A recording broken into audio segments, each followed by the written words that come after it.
esse é o motivo pelos quais as pessoas pulam o vídeo.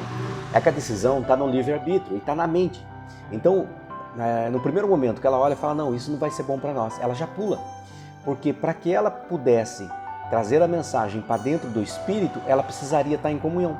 Aí quando ela abrisse o vídeo e o espírito já falasse para ela, não, esse é alimento espiritual. Então ela ficaria naquele vídeo e assistiria. Por quê? Porque quem está dominando aquele ser, aquela pessoa, é o Espírito Santo. Agora, se ela estiver na carne, ela vai fazendo as escolhas da carne. É sempre o que agrada a alegria, a satisfação momentânea. É o prazer do corpo. Então o prazer do corpo vai prender ela na escolha do bem e do mal. Jesus nos revela isso em Mateus 13, onde ele diz, porque a vós foi dado conhecer os mistérios do reino dos céus, mas a ele não. Naquele mesmo dia, Jesus saiu de casa e foi assentar-se à beira-mar. Uma grande multidão reuniu-se ao seu redor e por esse motivo entrou no barco e assentou-se, e todo o povo estava em pé na praia. Jesus ensinou-lhes então muitas coisas por meio de parábolas, como esta. Eis que um semeador saiu a semear. Enquanto realizava a semeadura, parte dela caiu à beira do caminho e, vindo as aves, a devoraram. Outra parte caiu em terreno rochoso, onde havia uma fina camada de terra, pois o solo não era profundo. Porém, quando veio o sol, as plantas se queimaram e, por não terem raiz, secaram. Outra parte caiu entre os espinhos e estes, ao crescer, sufocaram as plantas. Contudo, esta parte caiu em boa terra, produzindo generosa colheita, a 100, 70 e a 30 por 1. Aquele que tem ouvidos, ouça o propósito das parábolas. Então os discípulos se aproximaram dele e perguntaram, por que lhes falas por meio de parábolas? Ao que ele respondeu, porque a vós outros foi dado o conhecimento dos mistérios do reino dos céus, mas a eles isso não foi-lhes concedido. Então aqui ele já revela aos discípulos que eles vão ter o entendimento, né? Que só a quem receber Jesus é que vai ter o Espírito Santo, então vai receber o entendimento do reino, que é o entendimento das parábolas. Pois a quem tem mais se lhe dará e terá em abundância. Mas ao que quase não tem, até o que tem lhe será tirado. Isso é referente à sua fé, aquilo que você acredita. Quando você receber Jesus vai chegar, você aceitou ele, você seguiu. Quanto mais você tem comunhão, mais do Espírito você recebe. Você pode ficar pleno do Espírito. Agora, aqueles que vêm e não tem raiz profunda, né? Eu escuto Jesus, mas já esquece, então o pouco que ele tinha, ele vai ficar sem nada. Por isso lhes falo por meio de parábolas, porque vendo não enxergam e escutando não ouvem, muito menos compreendem. Neles se cumpre a profecia de Isaías, ainda que continuamente estejais ouvindo, jamais entendereis. Mesmo que sempre estejais vendo, nunca percebereis. Posto que o coração deste povo está petrificado de má vontade, escutaram com os seus ouvidos e fecharam os seus olhos, para evitar que enxergasse com os olhos, ouçam com os ouvidos, para evitar que enxerguem com os seus olhos, ouçam com os ouvidos, compreendam com o coração. Compreendam com o coração, convertam-se e sejam por mim curados. Então, o que Jesus está falando aqui, eles se fecharam para Jesus, se bloquearam para Jesus. Eles não queriam ouvir, eles petrificaram o coração para não ser transformados. Mas abençoados são os vossos olhos, porque enxergam, e os vossos ouvidos, porque ouvem. Pois com certeza vos afirmo que muitos profetas e justos desejaram ver o que vedes, e não viram, e ouvir o que ouves, e não ouviram. Aí ele fala com relação a todos os profetas que profetizaram, né, sobre a vinda do Messias. E eles profetizavam, sabendo que era o Espírito Santo que estava falando com ele, que era a mensagem do Pai para eles, né? E eles estavam ansiosos para ter a oportunidade de conhecer de viver essa época, né? Mas não tinha como, né? Humanamente falando, né? Jesus veio bem depois. Aqui Jesus explica essa parábola. Portanto, atentai para o que significa a parábola do semeador. Quando uma pessoa escuta a mensagem do reino, mas não a compreende, vem o maligno e arranca o que foi semeado em seu coração. Estas são as sementes que foram semeadas à beira do caminho. O que foi semeado em terreno rochoso, e este é o que ouve a palavra e logo aceita com alegria.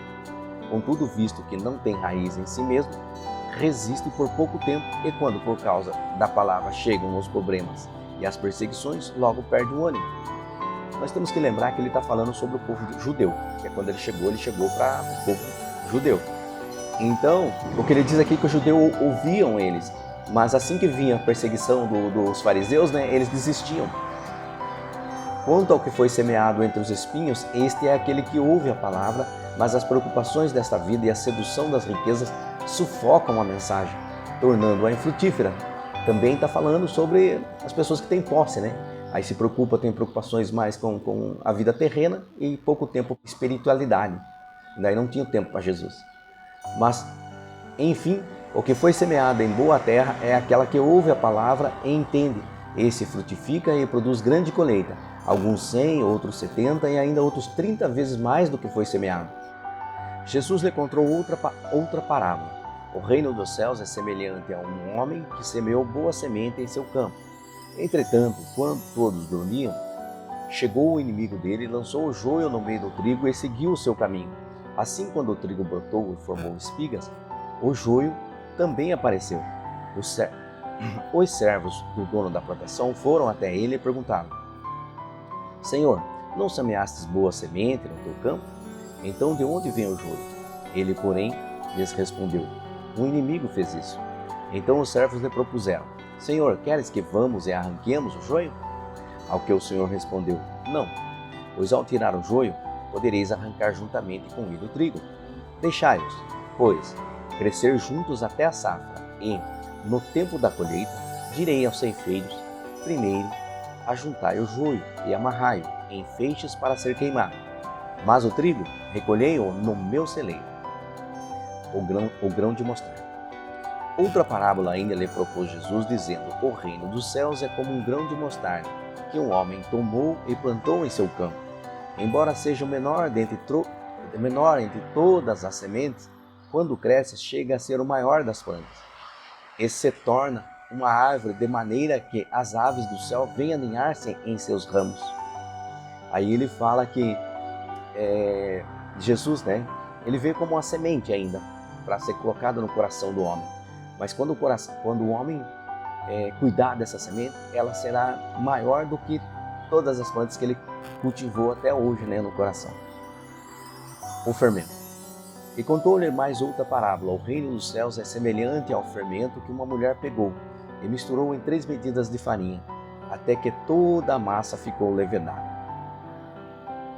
Então, aqui ele conta que uma mulher recebeu Jesus e interiorizou ela, Então, ela ficou toda cheia, do Espírito Santo, Então, aqui a gente pode entender que é corpo, alma e espírito pleno em Cristo, E ela se encheu do Espírito.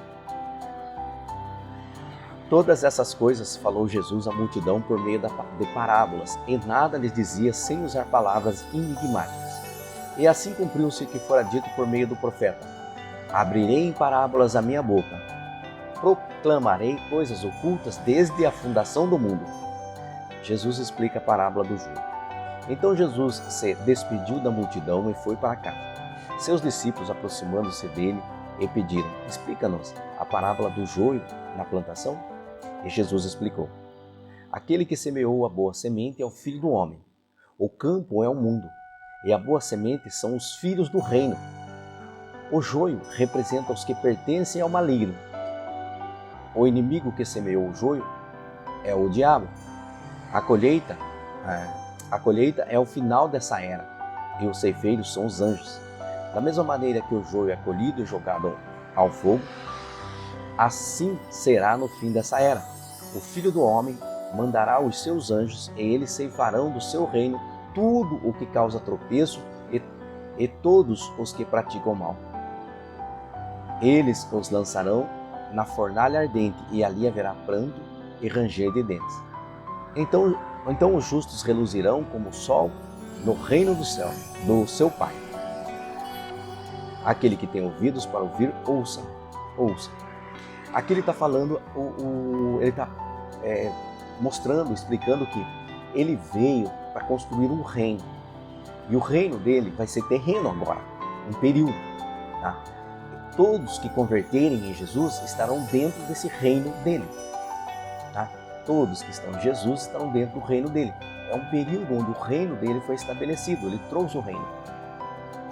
Então, esse reino, ele vai, no final, aí ele vai recolher todas as pessoas que estão nesse reino dele. E ele vai julgar, tá? É disso que se trata essa passagem. O tesouro escondido. O reino dos céus assemelha-se a um tesouro escondido no campo. Certo homem, tendo-o encontrado, escondeu-o novamente. Então, transbordando de alegria, vai, vende tudo o que tem e compra aquele terreno. Aqui ele fala que ele se assemelha assim como Jesus, né? Quando ele encontra, ele está buscando um tesouro. Aí ele encontrou, ele está desde o princípio, desde a formação, lembrando, gente, que nós estamos falando aqui de judeus, tá? Então ele vai seguindo o sacerdote, ele vai seguindo, vai para o templo, ele faz tudo certinho. E ele está procurando, ele é uma pessoa espiritualizada. Só que aí ele encontra Jesus, ele vende tudo e compra esse terreno. Ele deixa tudo o que ele aprendeu até hoje, o que ele seguia, e aquilo ali foi a riqueza dele até aquele momento. Mas agora ele tem uma riqueza maior, ele tem um terreno maior. Então agora nós vamos à pérola de grande valor. Da mesma forma, o reino dos céus é como um negociante que procura pérolas preciosas. E assim que encontrou uma pérola valiosíssima, foi e vendeu tudo o que tinha e a comprou. Da mesma maneira, ele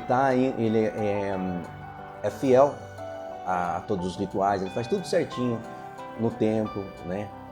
Só que ele ainda está procurando algo mais significativo para ele e ele encontra Jesus. Quando ele encontra Jesus, aí ele viu, esse é o que eu estava procurando, esse é o meu Messias. Então ele larga tudo e segue o Messias. Os bons e maus peixes. O reino dos céus ainda é semelhante a uma rede que, lançada ao mar, recolhe peixes de toda a espécie. E, quando está repleta, os pescadores a puxam para a praia. Então se assentam junto os bons em cestos, mas jogam fora os ruins. Assim também ocorrerá no final desta era.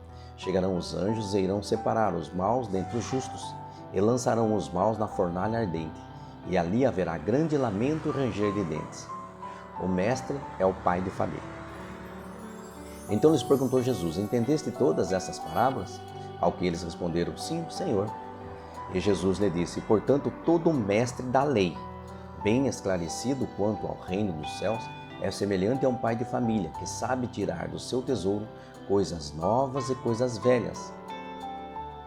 Aí ele está explicando, né? Todo mestre da lei, todo aquele que conhece do Evangelho, reconhece quando as aprendizagens deles foram superadas, o que ele deve deixar de aplicar até certo ponto e o que ele deve admitir em certo ponto na trajetória da vida dele. São as aprendizagens. Cada aprendizagem serve até um momento para a vida, mas ele tem que ter sabedoria de saber largar uma e pegar outra. O profeta não é honrado pelos seus. Havendo terminado de contar essas parábolas, retirou-se Jesus dali. Chegando à sua cidade, começou a ensinar o povo na sinagoga, de tal maneira que as pessoas se admiravam e exclamavam: de onde lhe vem tanta sabedoria e estes poderes para realizar milagres? Ora, não é este o filho do carpinteiro? O nome de sua mãe não é Maria? E de seus irmãos, Tiago, José, Simão e Judas? Não vivem entre nós todas as suas irmãs? Portanto, de onde obteve todos esses poderes? E ficavam escandalizados por causa dele. Entretanto, Jesus afirmou: não há profeta sem honra, a não ser em sua própria terra, em sua própria casa. E Jesus ali não realizou muitos milagres, por causa da falta de fé daquelas pessoas. Então o que Jesus diz aqui? Todo profeta é honrado, porque todos reconhecem as profecias. E a boca do profeta é a boca de Deus. Mas ali, como eles cresceram, viram Jesus crescer, conheceram Jesus de tempos, eles não enxergaram Jesus como um Messias, enxergaram Jesus como uma pessoa que era dali da região mesmo. Por esse motivo, Jesus não conseguiu fazer milagres ali, porque eles não aplicaram a fé. E a fé é a substância, né, para que o milagre aconteça.